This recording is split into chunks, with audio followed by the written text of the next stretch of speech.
അങ്ങനെ നമ്മുടെ പൊങ്കാല വ്ലോഗ് ഇവിടെ തുടങ്ങുകയാണ്.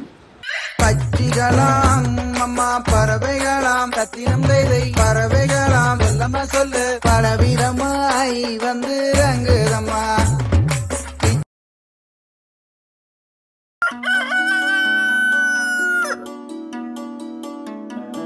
ഇത് സത്യം പറഞ്ഞ ഒരു വ്ലോഗായിട്ട് കൂട്ടാൻ പറ്റത്തില്ല എന്ന് നമുക്കറിയാം. നമ്മൾ സീരിയസ്ലി ഇങ്ങനെയൊന്നും അല്ല ഉദ്ദേശിച്ചത്.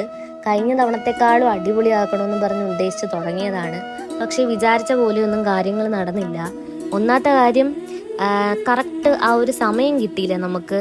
10:15 ആയപ്പം തളിച്ചിട്ട് ഒരു 11:30 ആയപ്പോൾ എല്ലാവരും പൊങ്കാലേക്ക് ഇട്ട് കഴിഞ്ഞ് ഒന്ന് ഫുഡൊക്കെ കഴിച്ചിട്ടിരുന്നപ്പോഴേക്കും തളിക്കാനുള്ള ടൈമായിപ്പോയായിരുന്നു. ഈ പ്രാവശ്യം 1:30 1:15 ആയിരുന്നു തളിക്കാനുള്ള ടൈം.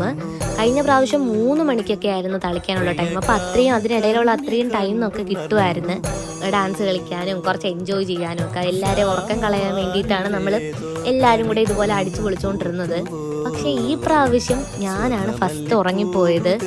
ഞാൻ എൻ്റെ പൊങ്കാല ഇടാൻ നേരത്ത് എനിക്ക് കണ്ണ് നേരിട്ട് എൻ്റെ പൊങ്കാല നേരെ കാണാൻ പോലും പറ്റിയില്ലായിരുന്നു. അപ്പം ഞാൻ പൊങ്കാലയ്ക്ക് ഇട്ട് കഴിഞ്ഞിട്ട് നേരെ അകത്ത് പോയി ഫുഡും കഴിച്ചിട്ട് ഞാൻ ഉറങ്ങിപ്പോയി ഫസ്റ്റ് തന്നെ. ഞാൻ എണീറ്റപ്പോൾ തന്നെ തളിക്കാനുള്ള ടൈമായി പോയായിരുന്നു. അതായിരുന്നു മെയിൻ കാര്യം. പിന്നെ വേറെ കാര്യം, കഴിഞ്ഞ പ്രാവശ്യം നമ്മളോട് ഡാൻസ് കളിക്കാൻ വന്ന ചേട്ടന്മാരെ ഒന്നും ഈ പ്രാവശ്യം എനിക്കൊന്ന് കാണാൻ പോലും പറ്റിയില്ല. അവരാണ് തണ്ണിമത്തം കൊടുത്തുകൊണ്ട് നിൽക്കുന്നത്. കഴിഞ്ഞ പ്രാവശ്യത്തെ പോലെ അവരോട് സെറ്റായിട്ട് ഡാൻസ് കളിക്കണമെന്നൊക്കെ വിചാരിച്ചതാണ്. പക്ഷെ അതൊന്നും നടന്നില്ല.